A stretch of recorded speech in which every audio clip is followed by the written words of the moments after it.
सुधा और ब्रिजेश सोनपुर नाम के एक छोटे से गांव में रहते थे। ब्रिजेश गांव भर में घूम घूम कर लोगों के घर काम करके अपनी रोजी रोटी चलाता था, जिससे उसकी आमदनी कुछ खास नहीं होती थी। लेकिन अब पिछले कई दिनों से ब्रिजेश को कभी कभार ही काम मिल पाता था, जिससे उनके घर पैसों की और भी तंगी होने लगी। ऐसे ही एक रोज सुधा ब्रिजेश से, सुनिए जी, घर में अन्न का एक दाना भी नहीं है और मेरे पास जो थोड़ी बहुत बचत थी वो भी खत्म हो चुकी है। अब आप कहीं से पैसे ले आइए ताकि हम थोड़ा राशन ला सके। तुम तो जानती हो ना सुधा, आजकल काम मिलना कितना मुश्किल हो गया है। कभी कभार ही काम मिल पाता है अब तो बस। आप परेशान क्यों होते हो जी? बस ऐसा सोचिए कि भगवान हमारी परीक्षा ले रहा है, देखना एक दिन वो सब ठीक कर देगा। तुम बिल्कुल ठीक कहती हो सुधा। अच्छा, मैं कुछ काम ढूंढने के लिए जाता हूँ। ब्रिजेश बाहर जा ही रहा होता है कि तभी एक बड़ी सी कार उनके दरवाजे के सामने आकर रुकती है, जिसमें से एक औरत हाथ में साल भर का बच्चा लिए अपने पति के साथ कार से उतरती है। कार की आवाज से सुधा भी बाहर आ जाती है। सुधा देखती है तो सामने उसकी बड़ी बहन निहारिका खड़ी होती है। निहारिका दीदी, आप यहाँ? सब ठीक तो है ना? नहीं सुधा, कुछ भी ठीक नहीं है। दरअसल मुन्ने की तबीयत पिछले 1 महीने से बिल्कुल भी ठीक नहीं है।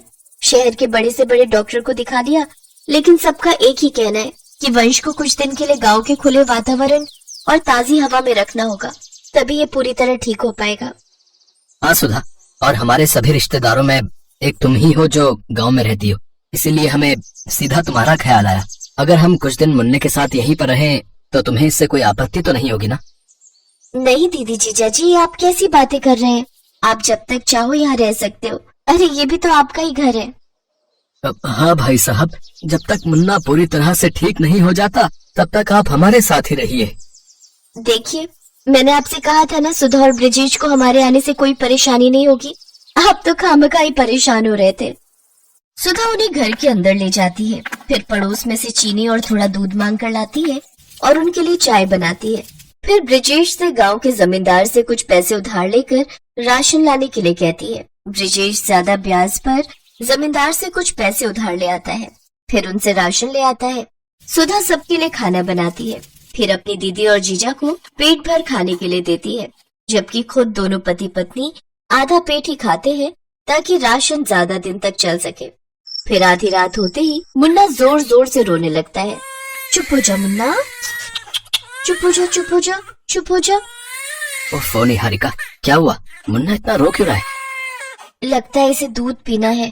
वो क्या है ना, इसे दूध पीकर सोने की आदत है। अब हाँ, बच्चों के लिए दूध तो बहुत जरूरी है। अब सुधा, तुम्हें ध्यान रखना चाहिए था ना। अरे इसमें सुधा की कोई गलती नहीं है, मुझे लगा था कि इसका पेट भर गया है। खैर सुधा, जरा मुन्ना के लिए दूध ले आना। लेकिन दूध तो घर में नहीं है दीदी, शाम को चाय बनाई थी उसी में खत्म हो गया था। कोई बात नहीं, मैं इसे लोरी गाकर ही सुला देती हूँ। नहीं नहीं, मुन्ना भूखा नहीं सोएगा, मैं अभी दुकान से लेकर आता हूँ। ब्रिजेश जल्दी से बाहर जाता है और दूध लाकर सुधा को देता है, जिसके बाद सुधा वो दूध गर्म करके मुन्ना को पीने को देती है। ऐसे ही एक रोज तेज बारिश हो रही होती है, जिसे देख आयुष कहता है, वाह, आज तो गर्मा गर्म चिकन बिरयानी खाने का जी कर रहा है। अभी मैं शहर में होता तो अपने कुक को कहता, वो जल्दी से बना कर ले आता। जीजा जी, आप परेशान मत होइए, आपका कुक तो नहीं, लेकिन ये साली है ना, मैं बना देती हूँ। सुधा रसोई में जाती है तो वहाँ तेल और मसाले नहीं होते। फिर वो ब्रिजेश से कहती है। ब्रिजेश जमींदार से कुछ पैसे और उधार ले आता है और जल्दी से चिकन और सामान लेकर घर आता है। फिर सुधा चिकन बिरयानी बनाकर सबको खाने के लिए देती है। 3 दिन बाद वो जमींदार उनके घर पहुँच जाता है। क्यों रे ब्रिजेश, पैसे लेने तो तू हर हफ्ते आ जाता है, लेकिन लौटाने के नाम पर तेरी शक्ल नहीं दिखती है। जमींदार साहब, मैंने कहा तो था आपको, आपके पैसे लौटा दूंगा, फिर यूं घर पर आए मेहमानों के सामने तमाशा करने की क्या जरूरत है? अच्छा, अपने मेहमानों को कर्जे पे लिए हुए पैसों से जब तू खाना खिला रहा है, मुर्गियां खिला रहा है, तब तेरी इज्जत कम ना होती? चलो रे, इसका सामान उठाकर बाहर फेंको। तभी आयुष कहता है, ठहरो, कितने पैसे हैं तुम्हारे? 20,000। लो, ये लो 30,000, और आज के बाद यहाँ दिखने भी नहीं चाहिए, समझे? जमींदार पैसे लेकर वहाँ से चला जाता है। फिर आयुष ब्रिजेश से कहता है, ये क्या है सुधा ब्रजेश, तुम्हारे साथ इतना कुछ हो गया और तुमने हमें बताना भी जरूरी नहीं समझा।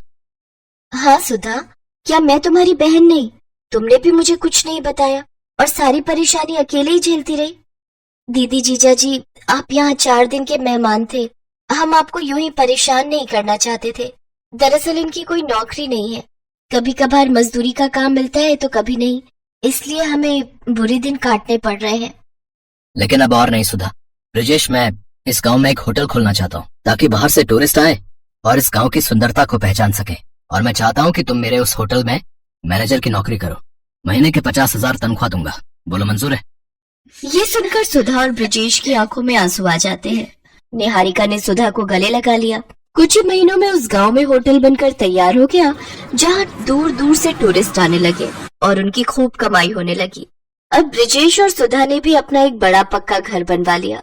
अब उनकी जिंदगी के सारे दुख दूर हो गए और वो खुशी खुशी रहने लगे।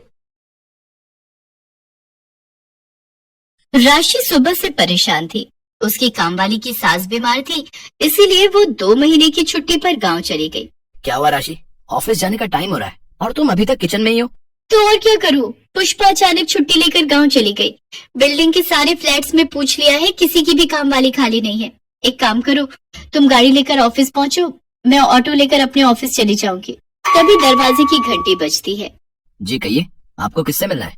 मेरा नाम सुदर्शन है और ये मेरी पत्नी अनुपमा है। हम दिल्ली से आए हैं। आपके नीचे वाली बिल्डिंग के फ्लैट में जो अशोक रहता है वो मेरा भांजा है। पता नहीं बहुत देर से हम घंटी बजा रहे थे, किसी ने फ्लैट का दरवाजा ही नहीं खोला। हाँ, हमने तो 1 हफ्ता पहले ही अशोक को बता दिया था कि हम मुंबई आ रहे हैं। इनके घुटने का इलाज करवाना था, तो सोचा अशोक तो यहाँ रहता ही है। अशोक को फोन किया आपने? बेटा, यहाँ आते हुए टैक्सी में फोन की डायरी सीट पर ही छूट गई। उसी में ही अशोक का फोन नंबर था। रुकिए, मैं अशोक को फोन मिलाता हूँ। हाँ, हेलो अशोक, मैं समीर बोल रहा हूँ। वो तेरे मामा जी यहाँ आए हुए हैं, तू कहाँ है? हेलो हेलो समीर, मैं तो जरूरी काम से काजल के साथ लंदन आया हुआ हूँ। लंदन? पर तेरे मामा मामी यहाँ मेरे घर पर हैं, अब उन्हें क्या बोलूँ? एक काम कर यार, मेरी थोड़ी मदद कर दे। मैं 2-3 दिन में जैसे ही काम खत्म होता है वापस लौट आऊंगा। तब तक तू मामा मामी को अपने घर पर ही रख ले यार, तू मेरा दोस्त है ना। पर अशोक, हेलो हेलो समीर, यहाँ नेटवर्क नहीं है, आवाज नहीं आ रही है। मैं तुझसे बाद में बात करता हूँ, ठीक है? मामा मामी का ख्याल रखना। Hello hello. अशोक फोन काट देता है। समीर कमरे में जाकर राशि को सारी बात बताता है। क्या अशोक का दिमाग खराब है क्या? हम दोनों वर्किंग हैं, मेड मेरी आ नहीं रही है, ऊपर से ये दिल्ली वाले मेहमान, वो भी अपने नहीं किसी और के, और उनकी देखभाल हम क्या करें? मैं भी जाकर उन्हें कह देती हूँ कि वो अपना इंतजाम कहीं और कर ले। रुको राशि, बेचारे दिल्ली से आए हैं, पता नहीं उन्होंने चाय पानी पिया भी है या नहीं। बुजुर्ग हैं, ऐसे उनको एकदम से भेजना अच्छा नहीं रहेगा। इतने बड़े मुंबई शहर में कभी ऊंच नीच हो गई तो अशोक तो हमें ही कहेगा ना। 1-2 दिन देख लेते हैं, अशोक आ ही जाएगा। समीर सुदर्शन और अनुपमा को सारी बात बताता है। शुक्रिया बेटा, जीते रहो। अंकल जी, आंटी जी, मैं ऑफिस जा रही हूँ। आप पीछे से कुछ भी आपको खाना हो फ्रिज में रखा हुआ है, आप ले लीजिएगा। हाँ हाँ बेटी, तुम आराम से अपने काम पर जाओ, हमें जो चाहिए होगा हम ले लेंगे। समीर और राशि अपने अपने ऑफिस चले जाते हैं। शाम को जब राशि ऑफिस से लौटती है तो वो घर की हालत देखकर हैरान रह जाती है। ओह नो, इतनी गंदी स्मेल कहाँ से आ रही है? ये स्मेल नहीं बेटी, ये तो देसी घी की खुशबू है। तुम्हारे फ्रिज में मलाई की बहुत सारी कटोरी रखी थी, तो मैंने सोचा इसका शुद्ध ताजा देसी घी बना लेती हूँ, तुम्हारे काम आएगा। पर आंटी जी, मैं और समीर देसी घी नहीं खाते हैं, हम लोग ऑलिव ऑयल लेते हैं। हाँ हाँ, मुझे पता है, ऑलिव ऑयल भी खाओ, पर पराठे पर, साग में, दाल में देसी घी ही अच्छा लगता है। रात को सबको खाना खिलाकर जब राशि सोने के लिए कमरे में जाती है तो वो मन ही मन गुस्से में थी। वो कमरे में आते ही समीर पर बरस पड़ी। अरे ये अशोक के दिल्ली वाले मेहमान कब तक रहेंगे? पता, आज सारी रसोई में देसी घी की स्मेल भर गई। और ऊपर से वो अंकल जी, न्यूज़पेपर कहीं रखा है, सोफे के कवर फैले हुए हैं, उनको मैं टोक नहीं सकती थी, पर ये लोग कब जाएंगे? मैं तंग आ गई हूँ। अभी राशि समीर से बात कर ही रही थी कि तभी सुदर्शन दरवाजा खटखटाता है। अब क्या हुआ अंकल जी, बताइए, कोई परेशानी तो नहीं है? समीर बेटा, रात को सोने से पहले मुझे हाजमोला खाने की आदत है। क्या तुम्हारे पास हाजमोला होगी? अंकल, हाजमोला तो नहीं होगी। एक काम करते हैं, नीचे बराबर में ही एक दुकान है, वो अभी खुली हुई होगी, चलिए मैं आपको लेकर दे देता हूँ। जाओ जाओ, मेहमानों की सेवा करो, मैं सो रही हूँ, मुझे नींद आ रही है, सुबह जल्दी उठना है। समीर और सुदर्शन दोनों सड़क पर बातें करने लगते हैं। अशोक छोटा सा था जब उसकी माँ यानी कि मेरी बहन का स्वर्गवास हो गया और 2 साल पहले जीजाजी भी गुजर गए। अशोक बचपन में हमारे घर ही आकर रहता था। उसका अपनी मामी से बहुत प्यार रहा है, तभी तो हम बेझिझक उसके पास चले आए। जी अंकल, मैं समझ सकता हूँ। वैसे आप चिंता मत कीजिए, अशोक 2-3 दिन में लौट आएगा। अगर आप कहें तो आपके घुटनों को दिखाने के लिए डॉक्टर के पास मैं अपॉइंटमेंट ले लेता हूँ। जीते रहो बेटा, अगर ऐसा हो जाए तो मेरे घुटनों को बड़ा आराम मिल जाएगा। मैं तो थोड़ा इसलिए टहल लेता हूँ कि हाथ पैर चलते रहने चाहिए। सुदर्शन और अनुपमा को समीर के घर रहते हुए 1 हफ्ता बीत चुका था, पर अशोक फोन नहीं उठा रहा था। समीर सुदर्शन को डॉक्टर के पास ले जाता है और सुदर्शन के घुटनों का इलाज शुरू हो जाता है। एक दिन अशोक का फोन खुद आ जाता है। अरे अशोक, कहाँ था तू? इतने दिन से मैं तुझे फोन मिला रहा हूँ। तेरे पास मामा जी के सारे एक्सरे रिपोर्ट और डॉक्टर की रिपोर्ट जो उन्होंने तुझे दिल्ली में दी थी, तेरे फोन में उसकी फोटो होगी, पर तूने मेरा फोन नहीं उठाया। अब मैंने डॉक्टर से दोबारा इलाज शुरू करवाया है, पर तू कब आ रहा है? कुछ बता तो सही, क्योंकि डॉक्टर ने मामा जी को 15 दिन और यहाँ रुकने की बात कही है। उन्हें कुछ एक्सरसाइज बताएगा डॉक्टर। सॉरी यार, मैं यहाँ पर बहुत फंस गया हूँ। मेरा काम ही खत्म नहीं हो रहा है। मुझे अभी कम से कम 10 दिन और लगेंगे यार। प्लीज तू यार किसी तरह से ना मामा जी और मामी जी को अपने पास रख ले। अगर तू कहे तो मैं खर्चे के पैसे भेज देता हूँ। नहीं नहीं, ऐसी कोई बात नहीं है। चल मैं देखता हूँ, ठीक है। समीर आखिर क्या करता? वो मजबूर था। वो मामा जी को अपने घर से जाने के लिए नहीं कह सकता था। वो जानता था कि वो बुजुर्ग दंपति किस परेशानी से गुजर रहे हैं। एक दिन जब राशि गुस्से में समीर पर बरस रही थी, तो अनुपमा चुपके से उनकी बातें सुन लेती है। तुम्हें पता भी है समीर, उन लोगों के आने से घर खर्च कितना बढ़ गया है। पहले मेरी और तुम्हारी सैलरी में से कितने पैसे बच जाते थे, पर अब देखो गर्मी के दिन है, एयर कंडीशनर का भी बिल डबल आ रहा है। रसोई में भी गैस चूल्हे का बिल पहले कितना कम आता था, ऊपर से इस फ्लैट का किराया। अरे धीरे बोलो राशि, अंकल आंटी बाहर ड्राइंग रूम में बैठे, उन तक हमारी आवाज ना पहुंच जाए। अरे अच्छा नहीं लगता है। कोई बात नहीं, थोड़े दिनों की तो बात है। अशोक लौट आएगा, वो बोल रहा है। आज ही मेरी उससे बात हुई है, वो 10 दिन बाद वापस लौट रहा है। अनुपमा जाकर सारी बात सुदर्शन को बताती है। वो दोनों समीर और राशि की मजबूरी को समझ गए थे। सुदर्शन उसी शाम बाजार जाकर राशन का बहुत सारा सामान, खाने पीने की चीजें, फल, सब्जियां सब खरीद लाता है। अनुपमा उस रात बढ़िया बढ़िया खाने के व्यंजन बनाती है। जब राशि और समीर घर लौटते हैं तो घर का तो पूरा नक्शा ही बदला हुआ था। राशि थकी हुई रसोई में खाना बनाने जा रही थी। वो देखती है रसोई में तो दाल, सब्जी, रोटी, चावल सब कुछ तैयार था। वो देखकर हैरान रह जाती है। समीर बेटा, राशि, तुम दोनों जल्दी से हाथ मुंह धो लो, फिर हम सब मिलकर खाना खाएंगे। और तुम्हारे अंकल जी ये कुछ सामान लाए थे, मुझे बता देना राशि बिटिया, ये सब सामान कहाँ रखना है। अरे अंकल, इतना सारा सामान लाने की क्या जरूरत थी? कोई बात नहीं बेटा, तुम भी तो मेरे अपने अशोक जैसे ही हो। उस दिन से राशि और समीर मानो सुदर्शन और अनुपमा से इस तरह घुल मिल गए जैसे कि वो उनके लिए पराए नहीं सके ही हो। कुछ दिन तक अशोक वापस नहीं लौटा, पर समीर और राशि को अब इस बात की कोई परवाह नहीं थी। वो दोनों सुदर्शन और अनुपमा के आने से बहुत खुश थे। और एक दिन सुदर्शन और अनुपमा जब दिल्ली वापस जाने लगे तो अशोक लौट आया।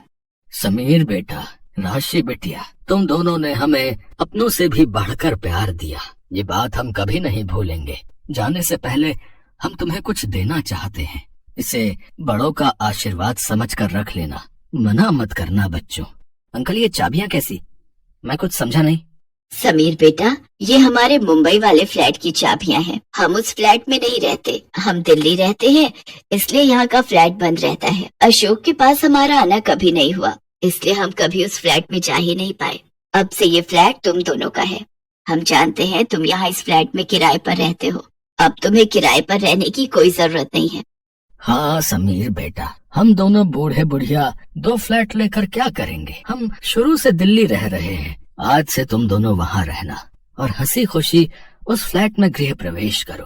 पर मामा जी, वो फ्लैट तो आपने मुझे देने के लिए कहा था। चलिए मामा जी, मामी जी, आपकी फ्लाइट का टाइम हो रहा है। चलो राशि, हम मामा जी और मामी जी को छोड़ने चलते हैं। राशि और समीर सुदर्शन और अनुपमा को छोड़ने एयरपोर्ट चले जाते हैं और अशोक उन्हें जाते हुए देखता रहता है। वो जानता था कि वो कहाँ गलत था।